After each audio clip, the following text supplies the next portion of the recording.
firmato un protocollo che rafforza le azioni di sicurezza anche sul fronte delle nuove tecnologie. Regione Veneto e Guardia di Finanza unite contro i crimini informatici.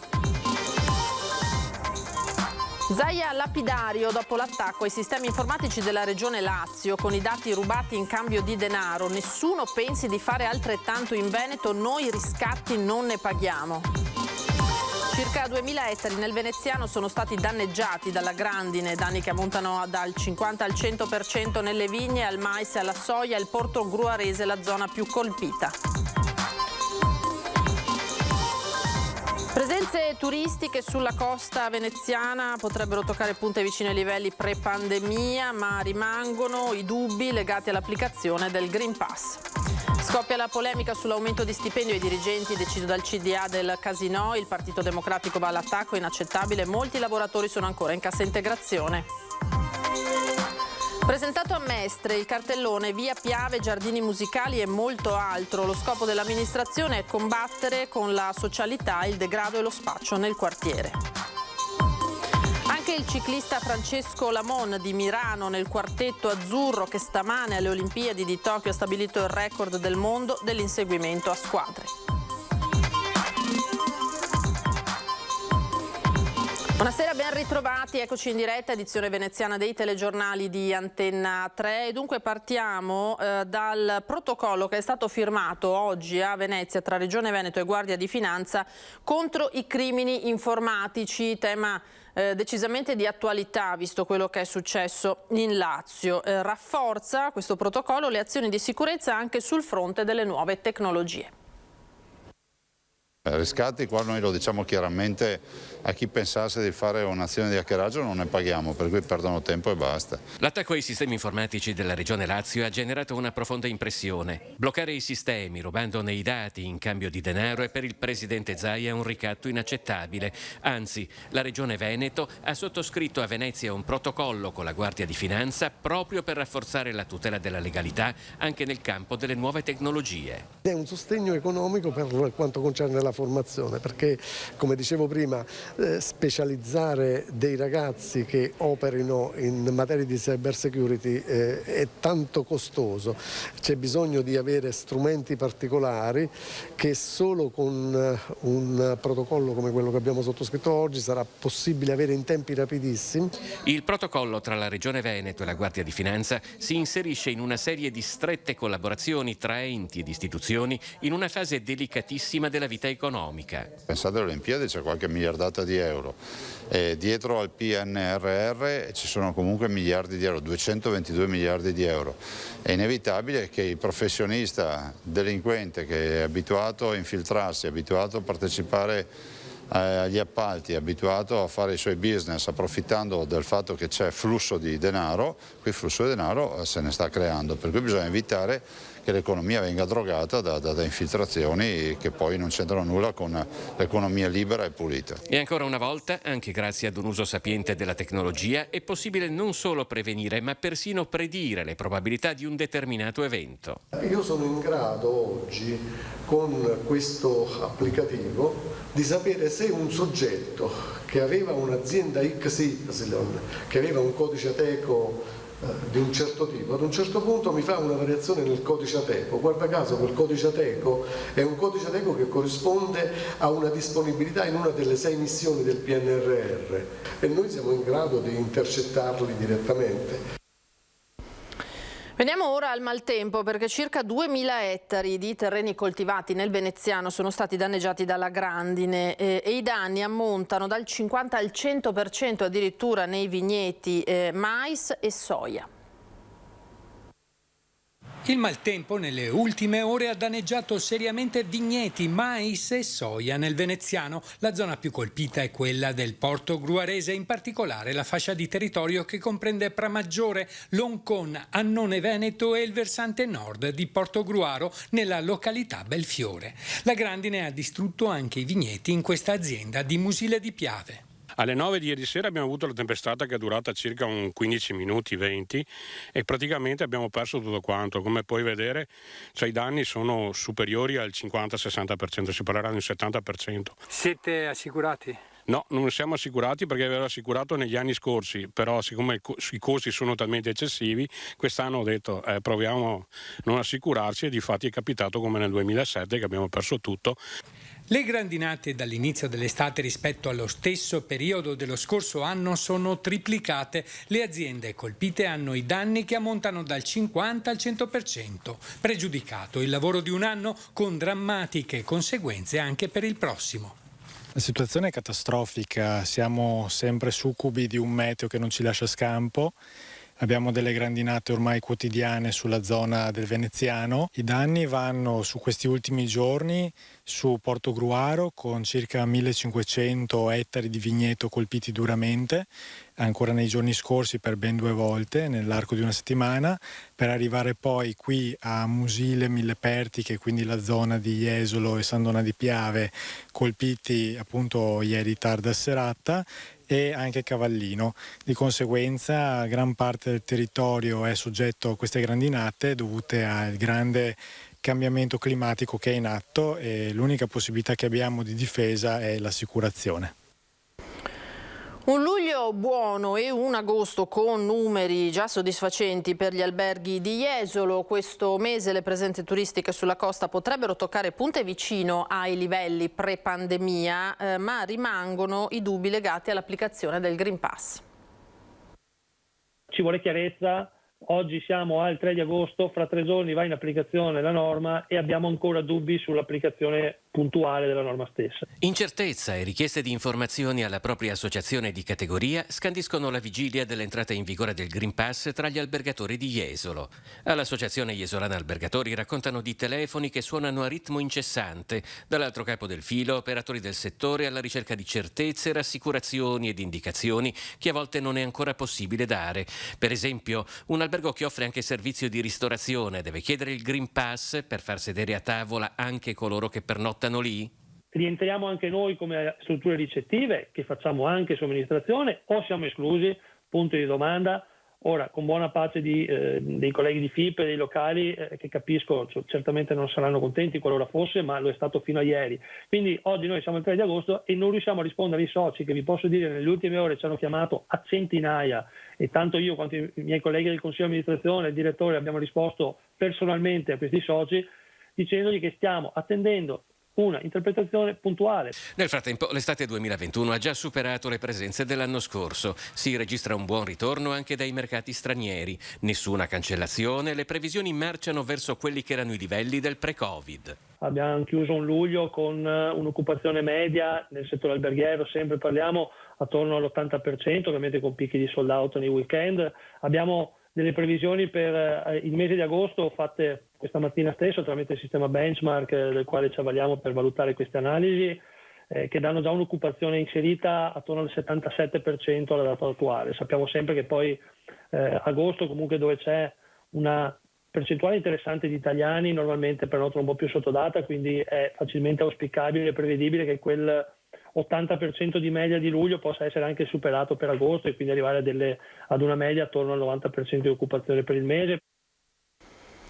563.445 prestazioni sanitarie, ospedaliere, ambulatoriali e di screening sospese per l'emergenza Covid in tutto il Veneto saranno recuperate entro il 31 dicembre di quest'anno. Lo prevede una delibera approvata oggi dalla Giunta regionale su proposta dell'assessore alla sanità Manuela Lanzarin. Avevamo chiesto alle aziende sanitarie, spiega Lanzarin, di elaborare singole proposte aziendali. Avevamo previsto come termine per la trasmissione di tali piani il 30 giugno 2021. Tutte hanno risposto entro il termine fissato. I singoli progetti sono stati oggetto di valutazione di fattibilità e congruità da parte dell'area sanità e sociale con esito positivo. Si passa quindi alla fase operativa, non sarà né facile né breve, ma è un impegno che abbiamo preso e lo porteremo a termine. Le ULSS e le aziende ospedaliere dovranno porre la massima attenzione alle prestazioni traccianti, all'area della psichiatria, neuropsichiatria e disagio psichico, alle prestazioni tempo dipendenti e alla gestione dei pazienti post-Covid. Le nuove regole del Ministero della Salute invece per le visite agli anziani nelle RSA, ma dalle case di riposo in realtà si leva un allarme. Ben vengano le disposizioni, ma ci diano il personale. La carenza di infermieri è ormai drammatica. Accelerare sulla campagna vaccinale per immunizzare anche quel 13% di anziani veneti che ancora manca. All'appello è quanto chiedono le segreterie generali venete dei sindacati dei pensionati, preoccupate per quei 160.000 over 65 che ancora non hanno ricevuto la prima dose. Si tratta evidentemente di quello zoccolo duro di persone che, nonostante gli appelli, le lettere inviate a domicilio, gli inviti quasi porta a porta dei sindaci, non si sono ancora immunizzati ed ora, con il dilagare della variante Delta, rischiano di più. Che il vaccino funzioni è fuori di dubbio, lo dimostrano i dati delle case di riposo. Nel nostro caso, da gennaio ad oggi abbiamo vaccinato 2.000 persone e non abbiamo più avuto nessun caso di Covid. Io non so chi ha ragione o torto, io porto i dati di realtà. Ecco, il dato di realtà è questo. Cosa succede? Succede che la variante, cosiddetta variante, va a beccare soprattutto i ragazzi che non sono vaccinati e che portano all'interno della famiglia il virus, il quale va a intaccare quelle persone oltre i 65 anni che non hanno ancora la vaccinazione. Ed è di queste ore la circolare del Ministero della Salute sulle visite nelle RSA, circolare che richiama l'attenzione sull'opportunità di assicurare ad un familiare, purché munito di Green Pass, l'accesso alla casa di riposo per la visita al proprio caro, anziano o disabile, tutti i giorni della settimana per una durata possibilmente di 45 minuti, misura che all'ISRA di Treviso, con 700 visite di parenti a settimana, è già in vigore, anche se, sottolinea il direttore, il problema è un altro ed è sempre legato all'ormai drammatica carenza di personale. Il Ministero continua a fare le regole senza rendersi conto di come stanno vivendo le RSA. Non si può tenere aperto per sempre 45 minuti al giorno per tutti a 360 gradi senza il personale, o comunque in periodo estivo dove il personale va in ferie dopo 18 mesi di lavoro in miniera. Ecco, questo mi sembra che il governo sia poco attento a queste cose. Ci dia una mano e faremo così e molto di più. E si gioca in agosto la partita decisiva per un nuovo anno scolastico vissuto in sicurezza. Lo sottolineano insieme con un appello alla vaccinazione di insegnanti, operatori e studenti l'Ulstra Serenissima e l'Ufficio Scolastico Territoriale di Venezia. In particolar modo, secondo Mirella Nappa dell'Ufficio Scolastico, risulta importante l'adesione alla vaccinazione del personale neo immesso in ruolo che del personale supplente inserito nelle graduatorie provinciali, che nelle prossime settimane sarà reclutato dall'ufficio. Ricordando che la vaccinazione costituisce l'arma decisiva contro il virus anche per la scuola, il direttore dei servizi sociosanitari Massimo Zuin si dice certo che l'appello sarà raccolto anche dai giovani, primi a volere una scuola libera da problemi e da vincoli. E ora cambiamo decisamente argomento. Presentato a Mestre il cartellone Via Piave, giardini musicali e molto altro. Lo scopo dell'amministrazione è combattere con la socialità il degrado e lo spaccio nel quartiere Piave. Conto alla rovescia per la rassegna Via Piave, giardini musicali e molto altro. Da giovedì 5 agosto fino a domenica 29 si alterneranno sul palco dei giardini di Via Piave una trentina di eventi musicali e l'area sarà arricchita con tanti stand gastronomici per animare le serate di residenti e non solo. Musica, sport, food truck, cibo, tutto per stare insieme, per accendere i riflettori su quel bellissimo giardino che deve tornare a essere vissuto quotidianamente dai cittadini. Lo scopo dell'amministrazione è combattere con la socialità il degrado e lo spaccio. Con la socialità si può eliminare il degrado. Sì, è una delle ricette. L'impegno per combattere alcune situazioni di degrado e illegalità è un impegno su tanti settori. C'è quello della sicurezza e quindi sono aumentati i controlli e aumenterà ancora di più l'attività del comune per reprimere quei fenomeni criminali. C'è un'attività anche sociale di accompagnamento e di informazione sui rischi di alcuni cittadini di avvicinarsi al mondo comunque dello stupefacente, ma c'è soprattutto un'attività di animazione territoriale per far sì che alcuni luoghi siano vissuti da gente bella, da persone comuni, da cittadini che abitano lì e che vogliono scendere al parco e stare insieme. Nel programma si spazia dal tributo ai nomadi degli Asia Band al funky pop originale dei Mens Rea fino all'omaggio a David Bowie dei Moss Garden ed altro ancora. Dai Rolling Stones per esempio ai Pink Floyd, agli U2, a Amy Winehouse, a rock un po' più duro, e tanti giovani emergenti come la Giorgia Vianello, per esempio i Rolling Carpets, puramente veneziani, gli Asia Band, che sono una bellissima cover band, i Nomadi, insomma ce n'è per tutti i gusti. L'evento fa sì che gli spazi vuoti vengano riempiti da persone, da cittadini che vogliono passare una serata in allegria e in tranquillità. Questo è il nostro obiettivo, che durerà un mese, e sollecitiamo anche altre associazioni che vogliono impegnarsi in via Piave, a cui potremo dare tutto il nostro aiuto per far sì che la città cambi molto. Il Partito Democratico definisce inaccettabili gli aumenti di stipendio ad alcuni dirigenti del Casinò, deciso nell'ultimo consiglio di amministrazione, mentre molti lavoratori sono ancora in cassa integrazione a 15 giorni al mese con stipendi ridotti. È impensabile, si legge in una nota, che in una situazione in cui alcuni sono in forte sofferenza economica, ad altri, che tra l'altro sono sempre rimasti a stipendio pieno, venga addirittura dato l'aumento. Se il bilancio del Casinò, come pare, si sta riassestando, il PD veneziano chiede venga data priorità ai lavoratori da mesi in cassa integrazione. È scattato il fermo pesca, troppo rigido per la flotta di pescatori già provata dai mesi duri della pandemia. Per più di un mese, dal 31 luglio fino al 5 settembre, non sarà possibile consumare pesce fresco nostrano, visto il fermo alla pesca in Alto Adriatico. Il blocco è stato deciso al tavolo di consultazione nazionale della pesca e dell'acquacoltura, convocato dalla Direzione Generale della Pesca, per le attività esercitate mediante l'utilizzo di reti a strascico, reti a divergenti e reti volanti, per garantire la salvaguardia della fauna marina. Le giornate per pescare in mare sono scese a 140 giorni su 365. Le preoccupazioni per i pescatori non sono finite. Tende la Comunità Europea ad aggiungere ulteriori giorni di fermo pesca. Significa una cosa semplice, che lo dico ai telespettatori. Un'impresa sotto un tot di giorni all'anno chiude, semplicemente chiudere. Chiudere un'impresa vuol dire chiudere un rapporto di lavoro con gli operai, chiudere l'indotto e togliere la possibilità di avere del prodotto ittico fresco sui nostri mercati.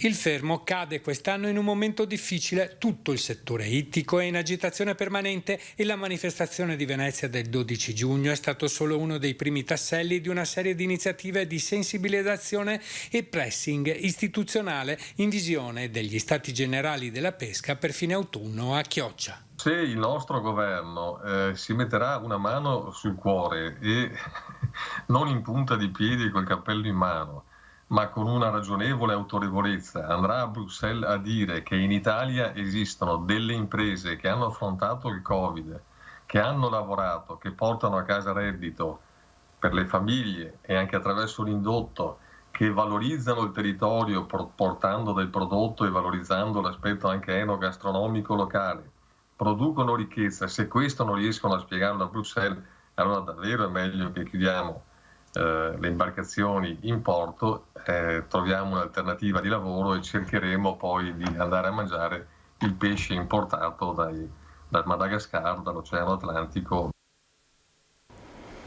Questo dunque la loro posizione. Ora una notizia di sport che riguarda anche il territorio veneziano, seppure sia una notizia internazionale legata alle Olimpiadi di Tokyo, perché c'è anche il ciclista Francesco Lamon di Mirano nel quartetto azzurro che questa mattina alle Olimpiadi di Tokyo appunto ha stabilito il nuovo record del mondo dell'inseguimento a squadre nella semifinale contro la Nuova Zelanda.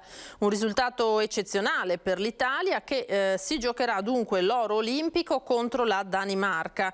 3 primi, 42 secondi e 307 centesimi lo storico tempo fatto segnare dal gruppo capitanato da Filippo Ganna. Prima di questa Olimpiade il record italiano, pensate, era di 3 primi, 46 secondi e 513 e quindi è stato migliorato di tantissimo visto i livelli di queste competizioni e ora c'è attesa naturalmente per vedere come finirà la sfida con la Danimarca. Con questa buona notizia noi ci fermiamo, vi ricordo che tra poco c'è l'edizione di Treviso dei nostri telegiornali, intanto vi ringrazio per averci seguito e vi lascio alle previsioni del tempo per domani. Arrivederci.